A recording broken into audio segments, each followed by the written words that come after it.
To get promoted, I had to travel from our head office in Reading to Manchester for management training. I was to become an assistant human resources manager. I had to undergo training in difficult conversations.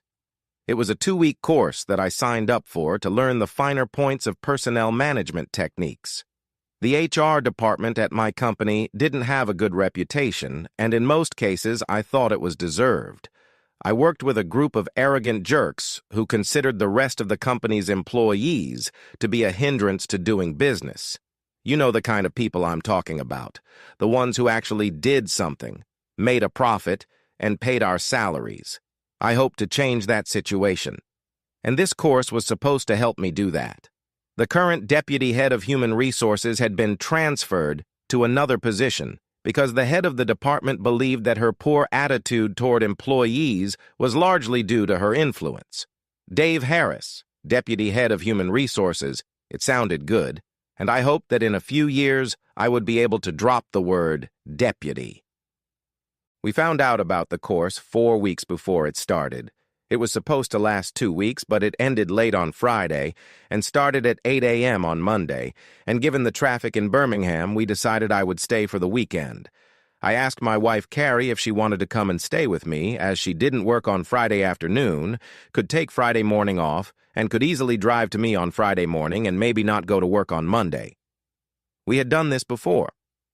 When I first mentioned it, she was thrilled, but a couple of weeks before I left, she said she had things to do at work and wouldn't be able to come.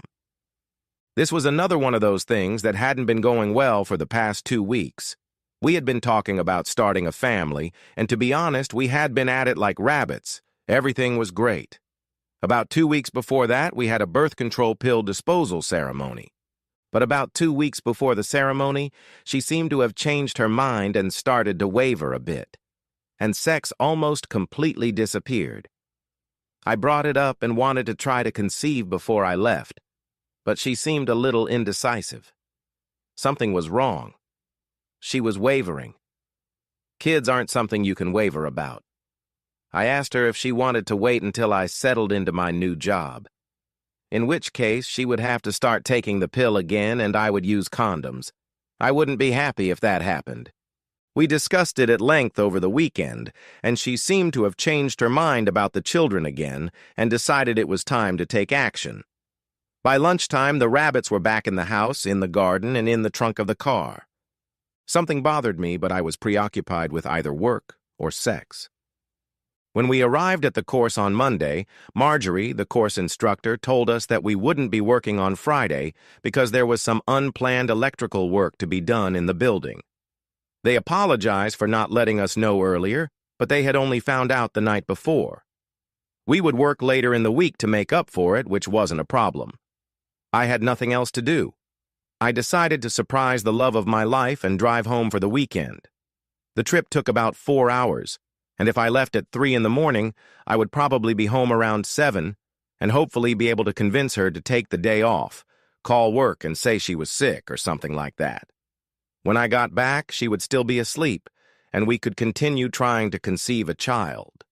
Leaving at that time would allow me to avoid most of the traffic. I knew there was road work scheduled for the night, but I figured I'd get caught in it after the roads opened. On Friday morning, as I was driving down the highway, I remembered how we met 9 years ago. We had been married for 7 years. She was at a bachelorette party in Blackpool. My friends and I went there for a bachelor party. Most of the guys were hoping to meet the girls who were there for the bachelorette party. We were all single. Well, except for the groom. I was the best man at the wedding of my best friend Gerald and his bride Lisa. My job was to make sure that no one put Gerald, or Jerry as he was known, on a train to John O'Groats or some other faraway place with no money in his pocket, and that he didn't do anything that would upset Lisa. That was the hardest part. At times, I even doubted whether the wedding would take place. Gerald was a bit of a womanizer and sometimes behaved recklessly. I believe some of his admirers were married women. He would occasionally be late or fail to show up for planned events, making excuses about his car breaking down or something similar. But I think it was the women. I told him he was playing with fire by dating married women and could bring the wrath of an angry husband down on himself. He just laughed and said he was a fast runner. I suggested he run not only fast, but far, but he just laughed. Jerry and I were like night and day. He was practical and athletic, and I was academic. He would come over to my house and fix things, and I would fill out his tax returns and paperwork. But we had two passions in common: cricket and beer. He played cricket. I watched. He tried to teach me how to play, but I was hopeless. I couldn't throw the ball straight. It flew all over the place, and I couldn't hit it. I think he hit the wicket more often than I hit the ball. He told me I had no coordination. He was probably right. We played a couple of rounds of golf, but the ball didn't move. I walked a lot. We both discovered at an early age that we liked dark British beer. I remember the hangover after my 17th birthday. We also found a few European lagers that we liked. Now that we're older, we could often be found on Sundays at the local cricket club with a group of other people analyzing the game on TV while we drank beer. It was the only place where Jerry didn't flirt with the wives and daughters of the cricket club members. I think it was his refuge. Jerry loves cars, especially big American ones. Sometimes I think he used expensive cars to pick up girls until he met Lisa. But here we were in Blackpool, celebrating his last week of freedom before the wedding. I made sure Jerry didn't do anything that could jeopardize the wedding. Lisa would never have forgiven him if he had crossed the line that separated them as a couple about to get married, if you know what I mean. His wild streak seemed to have calmed down when he met Lisa and proposed to her. At the bachelor party, I managed to keep Jerry out of trouble, and we had a good time drinking. In fact, I got him so drunk that I had to put him to bed before his wandering eyes got him into trouble. I drank moderately so I could keep an eye on Jerry and the other guys, although I must admit I had a couple of pints and a couple of shots, especially after putting the very drunk groom to bed. I think some of the guys got into some kind of trouble.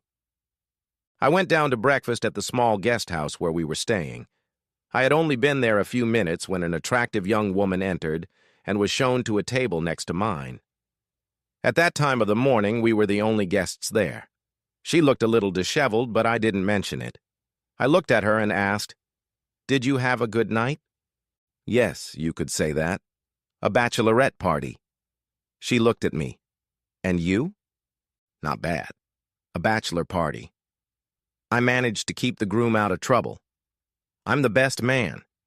Did everything go well for you?" I was a bridesmaid, and I think I managed to convince most of them not to take their panties off. Well, the ones who are married and the ones who are getting married soon. I'm not sure about the unmarried ones, but that's their business. Instead of talking across the room, why don't you come over and have breakfast with me? We introduced ourselves, and she said her name was Carrie. I did, and we discussed each couple's upcoming wedding. We discovered that we were both from the same part of the country. I'm from Basingstoke, she's from Andover. Well, a small village called Anna Valley, not far from Andover. We discovered many other similarities. The weddings were on the same day, the following Saturday. Mine was at 10 in the morning and would be over early because I had to drive the happy couple to Southampton to catch a cruise ship for their honeymoon. Her wedding was 2 days later, with a reception at a nice hotel near Andover. She joked that I would have an affair with the maid of honor. I told her that the maid of honor was my sister, so that wouldn't work. I jokingly asked if she was going to have an affair with the best man. She replied that she couldn't stand him. He was an obnoxious, talkative idiot. After coffee, orange juice, and poached eggs with toast, I started to feel better, and things started to go well. We talked for quite a while. Then other guests began to arrive. Most of them looked a little out of sorts. Carrie and I hit it off pretty well. I told her about myself and Jerry, and she told me that she and the bride had been best friends in college and that the bride had asked her to be her maid of honor because she didn't trust her friends from her hometown. She knew almost nothing about the bride's family except for her parents, whom she had met a few times. She said, "Actually, I've talked to you more than I've talked to most of her relatives. Maybe you guys want to stop by for a drink on your way from Southampton. You'll be passing by anyway." She admitted that it might distract the unbearable jerk. I don't think she knew the geography of southern England very well. But I wasn't going to turn down an offer like that. It wasn't too far off my route. In any case, she was witty, intelligent, made me laugh, and was very nice. And it could lead to other adventures. We exchanged phone numbers, and I said I'd think about it depending on the traffic. By then, people were starting to gather, and it was obvious that some had already started flirting. Many, both men and women, were hungover. Then Jerry showed up.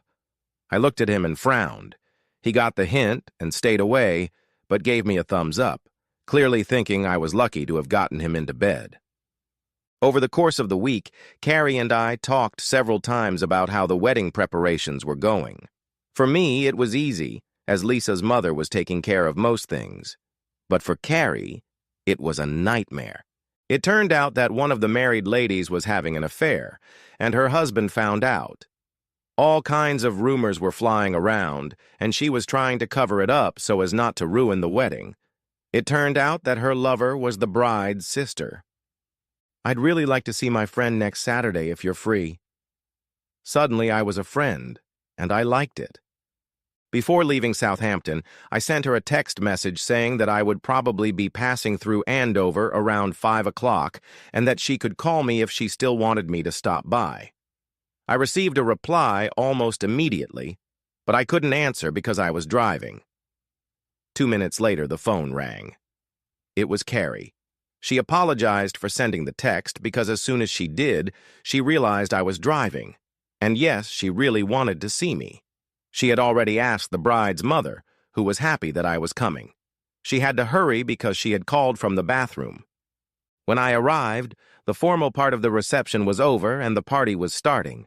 I quickly found Carrie. She hugged me and kissed me on the cheek. I quickly noticed the unpleasant guy. It wasn't hard. I also saw a couple sitting in the corner, not talking and looking cold. I recognized the woman from the guest house. I think it was the one who had behaved inappropriately in Blackpool. Carrie and I talked about it a little.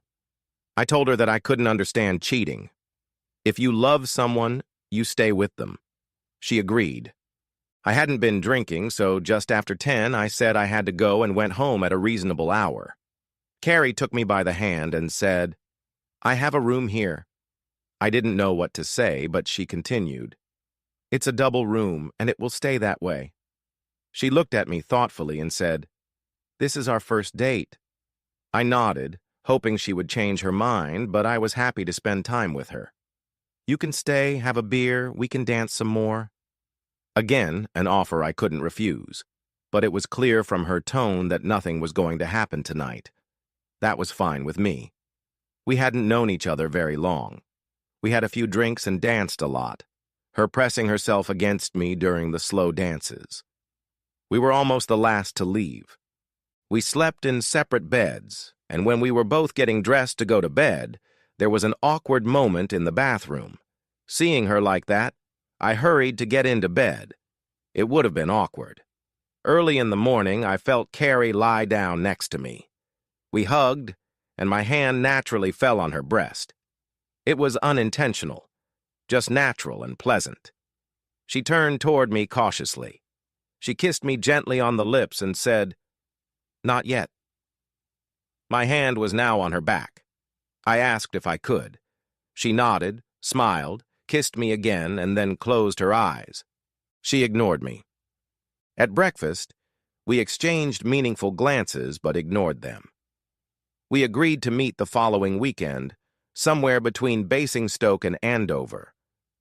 We met at a country pub and had dinner, and before I knew it, it was time to order the last round and leave. I suggested that next time she come to my place and then we could go to hers. Meeting halfway didn't seem like a good idea to me. She agreed, but the following weekend, we would go to her place first. The following Saturday, I arrived at the small house she rented, she made dinner, and after dinner we just sat in front of the fireplace and watched something on TV. It was so cozy. In the middle of the evening, she came closer and leaned against me. It felt so natural. When it was time to leave, it was already quite dark.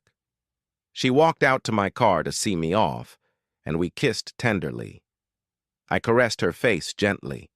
She took my hand and moved it from her face to her chest.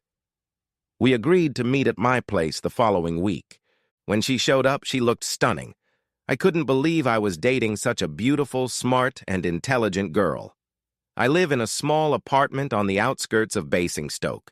I made sure everything was perfectly clean. When she arrived, she had a small bag with her.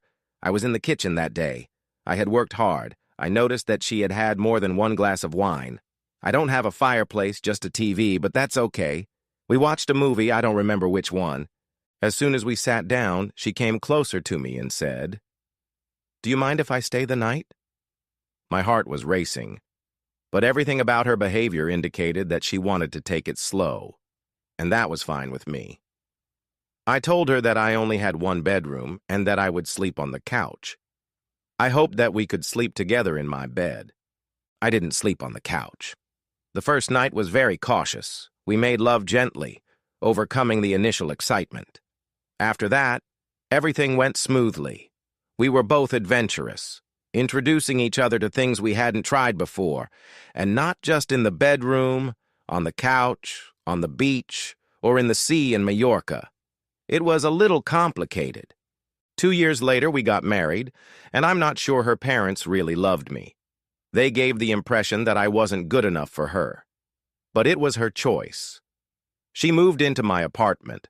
She could commute to her job in Andover from Basingstoke, and I continued working in Reading. Life was very good. After a few years, we managed to buy a small house on the outskirts of Basingstoke.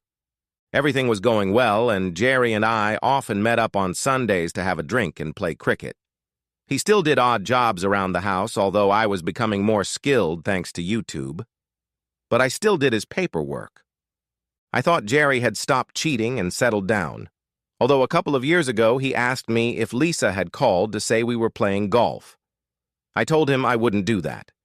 If he wanted to have fun, let him have fun. It was foolish of him, considering the risk of losing his wife and 2-year-old daughter if Lisa caught him with another woman. He just waved it off, saying everything would be fine. I told Carrie what he was like before he married Lisa, and that I thought he was having an affair again, and I offered not to cover for him if he asked. I didn't want us to get involved. He never asked me to make excuses for him, but about a year ago, Lisa called me and asked if I had seen Jerry. I said no, but that I had a message saying he would be late. He was having car trouble. He explained what had happened, but I didn't understand half of what he said. To me, it was complete nonsense. Anyway, he had a bright yellow Mustang that was only a few years old. It shouldn't have broken down so soon. Jerry was a car nut. To me, a car is just a box on wheels that gets you from point A to point B. If something's wrong with the car, a light comes on the dashboard, and I take it to the garage. Jerry showed up 2 hours late, and I told him that Lisa had called me and repeated what she said. He just smiled at me. Then I remembered that last year he had asked me to make excuses for him. Actually, he didn't ask me to. He just told me what to say to Lisa. I told him it made me angry and not to do it again. He said it was the first time he'd ever done it. He'd been caught off guard. I told him I didn't want to know the details. He spent the rest of the day bringing me beer. A few weeks before I left, some things were bothering me. Small things. But over the last week, our sex life had become even more active than before. I put it down to wanting to have a baby. As I said, she didn't work on Friday afternoons, but twice I came home, and the things she usually did on Fridays hadn't been done. She was very particular about that. It gave us a chance to enjoy the weekend and not worry about housework. I asked her about it, but she evaded the question. I started to worry. Too many things were wrong. I kept an eye on her clothes and other signs that she might be having an affair, such as coming home late and making up excuses. I didn't find anything suspicious, so I didn't think much of it. I was just being paranoid, married to a beautiful woman. I was on my way home, and we could talk about it so I could calm down. I got there faster than I expected, maybe because the roads were empty and I was speeding a little.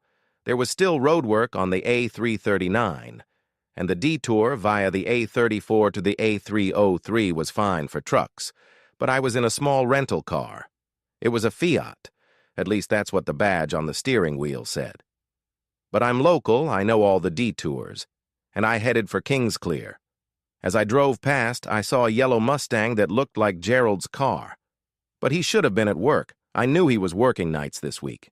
I'm sure there's more than one yellow Mustang in this area. I got home just before 7.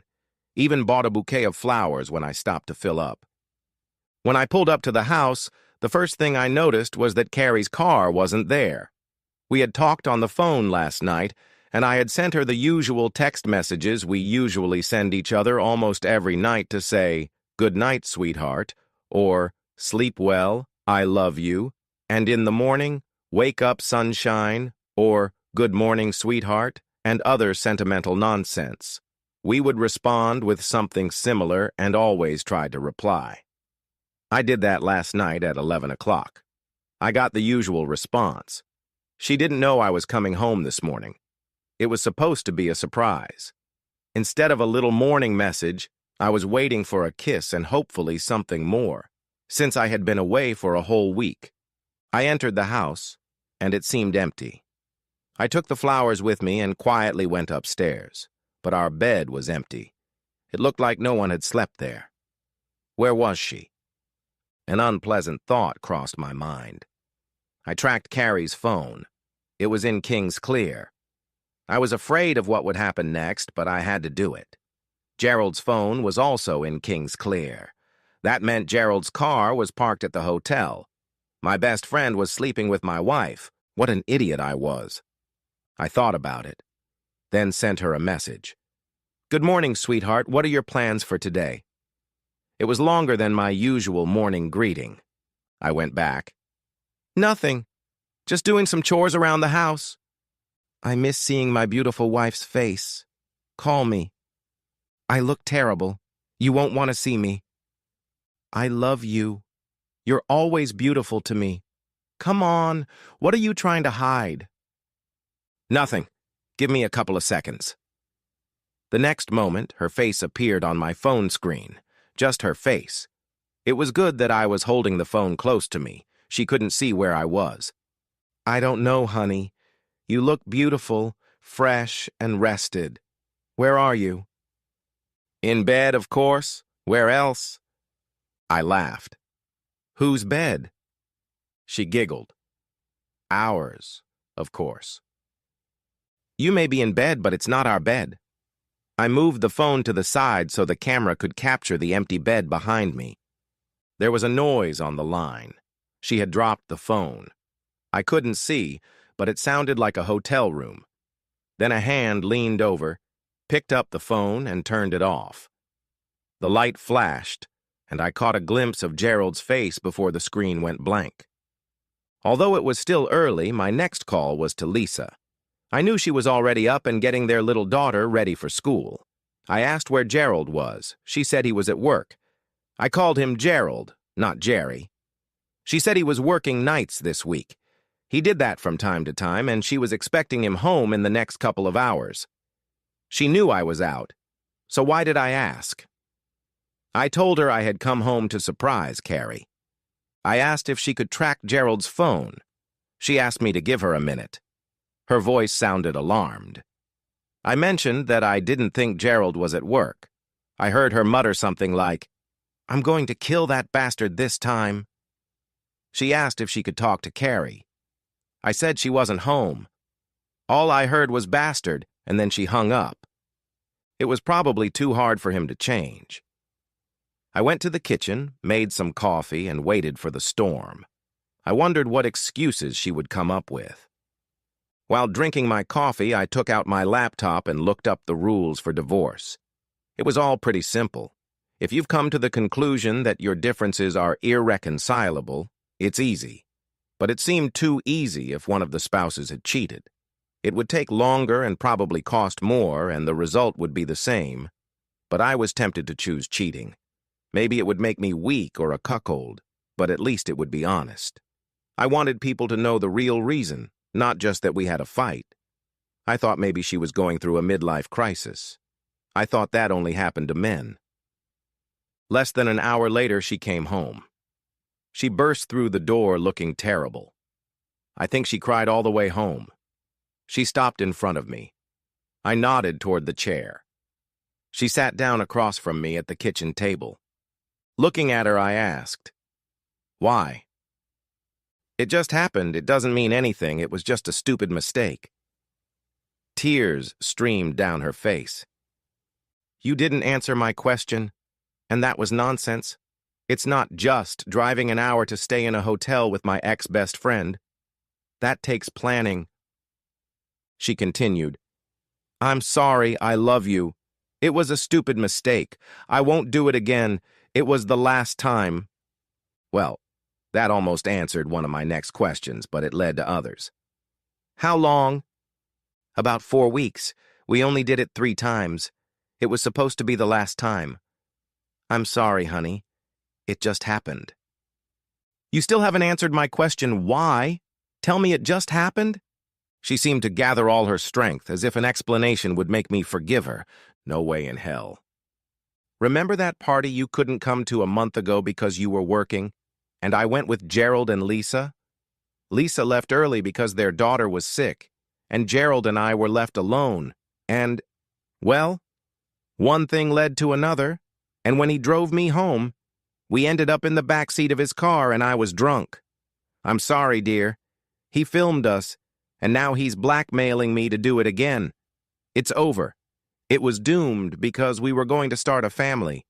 I was going to blackmail him in return." She lowered her eyes to her knees. I was furious.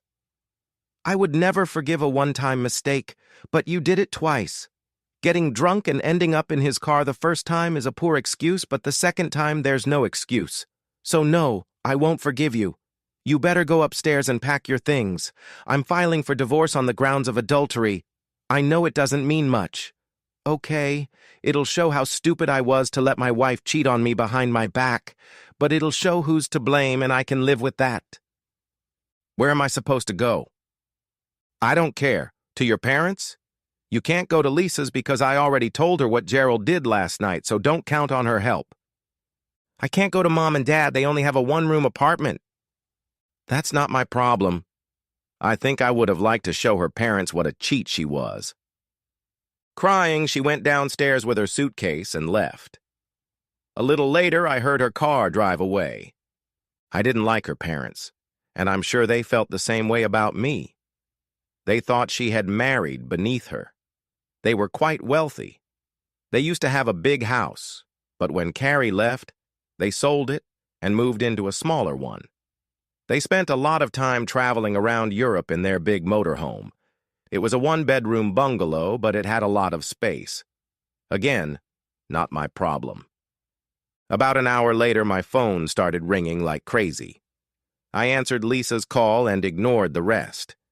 It turned out that while she was taking her daughter to school, Gerald had come by, picked up his things, and left.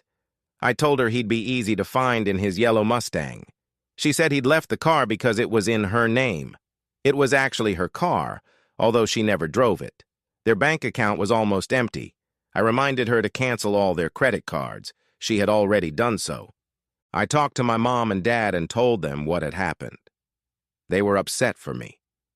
They loved Carrie and had known Gerald almost as long as I had. They asked if there was anything they could do to help. I thanked them but said no, then turned off my cell phone and unplugged the landline. I decided not to stay there. I still had a room at a hotel in Manchester. I decided to go there. I thought about it some more. I needed to finish the course to get a promotion. I was sure my situation would add interest to my term paper next week, but I had to prevent Carrie from returning to the house. I went to a local hardware store and bought some simple bolts, which I installed on all the exterior doors, 2 on each. It didn't look very nice, but it worked. Then it occurred to me, if I blocked the locks, how would I get out myself? But then I realized it was easy. I took a ladder and placed it against one of the back bedroom windows. I locked the locks, climbed out the window, and closed it behind me. It wasn't locked, but no one knew it was open.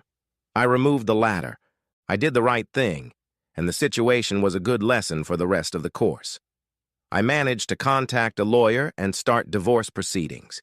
He said that the affair wouldn't matter and would cost us much more. He convinced me that irreconcilable differences would be quicker and wouldn't prevent me from telling everyone why we were getting divorced.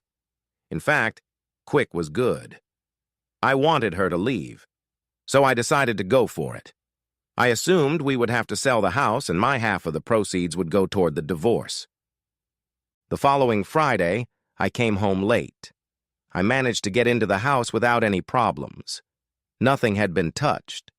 But there was a stack of flyers and a letter from my lawyer on the front door, which I noticed. I hadn't turned on my phone all week. I only used the landline. Now I turned it on, called my parents, and told them I was back. We chatted for a while. They asked how I was doing. I told them I had received the divorce papers and asked if I could move in with them if it came to that.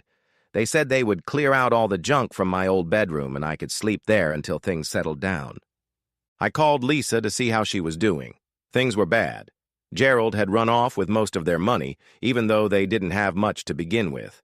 She had sold the Mustang, which would help her get by for a while, but Gerald had disappeared without a trace. On Saturday, I pottered around the house and garden, thinking about what needed to be done to get the house ready for sale. The irony of it all, the guy who used to do all this work for me was now forcing me to sell the house. Bastard. I had just finished mowing the lawn to take my mind off things when I looked back and saw the straight lines I had cut in the grass. They looked good. I looked around to see what needed painting. I could probably handle that.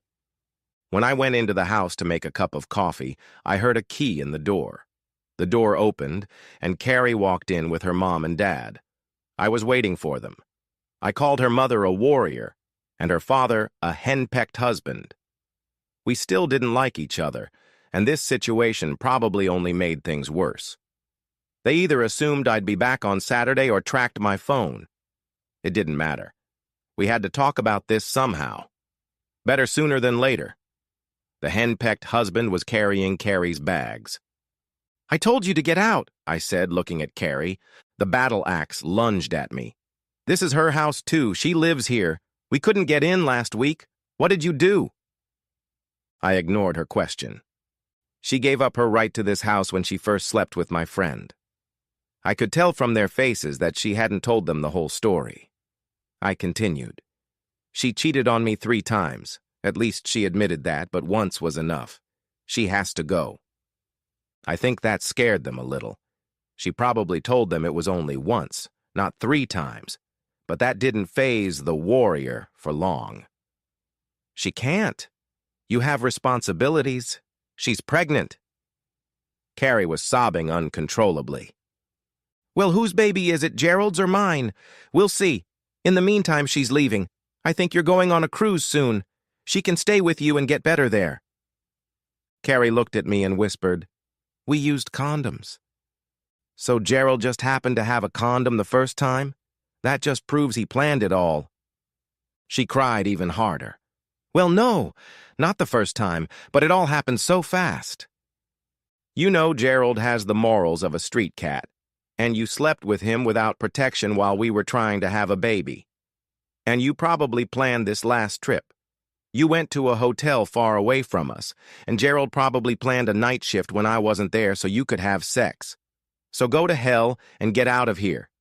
If the baby is mine, I'll pay child support. If not, then go to hell and get child support from Gerald." I'm sure you heard that he just left, leaving Lisa in the shit. I don't think her parents ever heard me swear so much at once. I wanted to know something. "I'll probably regret this, but I need to know before I go to bed where it happened the second time. Here, in our bed?" "No, I went to Gerald and Lisa's. Lisa was at work." "In their bed?" She lowered her eyes and muttered, "Yes." "Honey, I made a mistake. I'm sorry. I think Gerald set this up. He got me drunk at the party. I didn't know he filmed the first time and was using it to blackmail me. He told me that Lisa was starting to suspect that he was cheating on her, but she would never think that he was flirting with his best friend's wife. Gerald knows how you feel about cheating, and if you found out that we slept together, you would divorce me, even for one mistake. It was only after the second time that I thought I could blackmail him in return. So last night I filmed us and told him that if he didn't stop, I'd tell Lisa, and he'd lose his wife and family. I did the wrong thing, but can you forgive me? I was trying to fix everything. If that was true, why didn't she just go home after getting the recording she wanted? She could see what I was thinking. She held out her phone to me. I didn't take it. Honey, look. I did this morning. I'm sorry I didn't come home. I was so worried and tired. As soon as she said it, she realized how it sounded. She was tired because she had been having sex all night.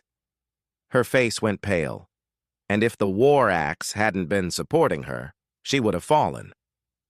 The assistant took Carrie's phone and showed me a video of Carrie screaming and threatening Gerald. He said he had uploaded it to the cloud so Gerald couldn't find it. The video looked convincing, but it could have been filmed after I caught them. I shook my head. It might have stopped him, but if you told Lisa, he would probably have done the same thing and just left, leaving Lisa with the child. He left, and no one knows where he is. Maybe that was a little unfair. I remembered him saying he was a fast runner and told him he'd have to run far, and he'd probably done both. You know how I feel about cheating, but I love you. And if you'd come and told me about it on the first day, and we'd told Lisa, we might have been able to work things out. I don't know. It didn't happen, so I don't know what I would have done, but now it's over between us. I took the divorce papers and handed them to Henpecked. They left. With the help of Battle Axe and Plantain, she began fighting for a divorce. We did a DNA test as soon as we could. The child wasn't mine. Battle Axe and Plantain knew there was no way back. They stopped bothering me and she signed the divorce papers. They bought out my share of the house. Carrie and the child needed a place to live. I didn't mind, and their plans for the immediate future were probably ruined. It was after the last game of the summer, and the visiting team had already gone home. Someone found a watch in the locker room. We called their club and arranged to have it sent to us. Then I had an idea how to find Gerald. On Monday morning, I called the English and Welsh Cricket Association. I said that a guy named Gerald Jones had left something behind. Did they have his address so I could send him the watch? They said they had his details, but he lived far away from our club and they couldn't give me that information, but if I sent the watch, they would mail it to him. The tracking device I put in the small box was inexpensive and ran on a battery for a month. I don't know if Gerald noticed the small electronic device. He was more of a technical person. So I found him north of Huddersfield. I looked up cricket clubs in the area and found only one. I knew where he would be on Sunday afternoon. I called the cricket club and confirmed that he was there. But they wouldn't give me his address either. I had a plan. I had known it for years. I knew his habits.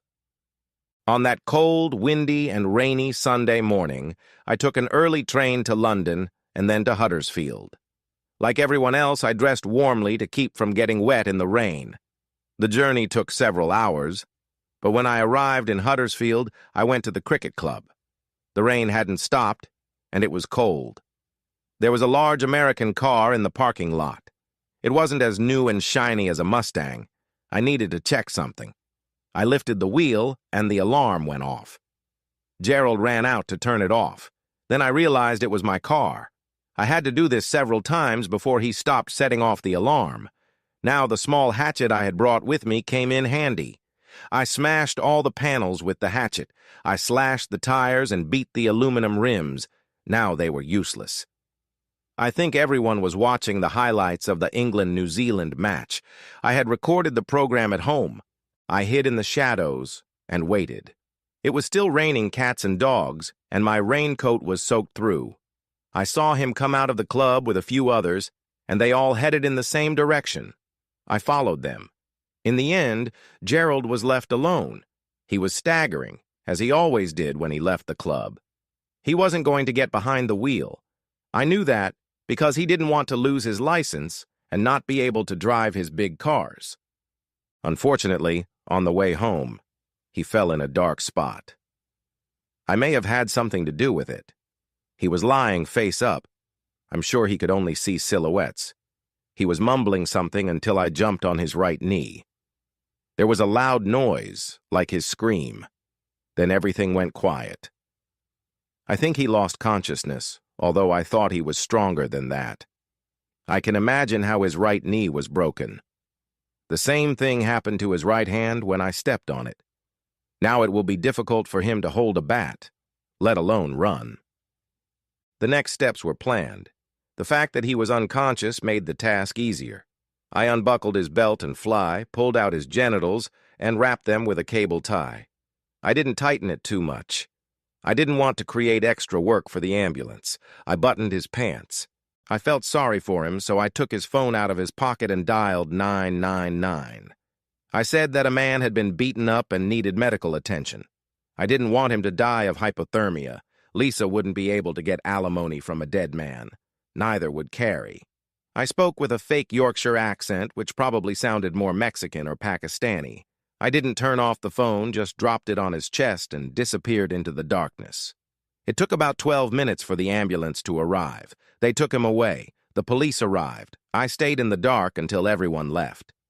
On the way back to the station, I threw the axe in a trash can, and a mile or so later, I got rid of the gloves I was wearing.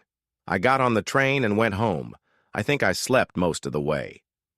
It's a good thing London was the last stop, or God knows where I would have ended up. I went to bed late and was completely exhausted. At 2 in the morning, the phone rang. I looked at it. It was Lisa's number. Damn, what now? She couldn't hold back. I found him. I found that bastard. I'm still listed as his next of kin. It looks like he was beaten up in Leeds or somewhere up north, and I was still in his phone as his emergency number. The police didn't say, but they hinted that it might have been the wife of some guy he'd been involved with. They asked if I knew anyone who would do that to him, and I said no, because no one knew where he was until they called. It wasn't you, Dave. It was probably the plastic zip tie around his private parts that gave him away. I just grunted and said, "I'll come by in the morning." She caught him, and social services will squeeze every last penny out of him. I didn't want to shatter her illusions, but I'm sure he'll run away again.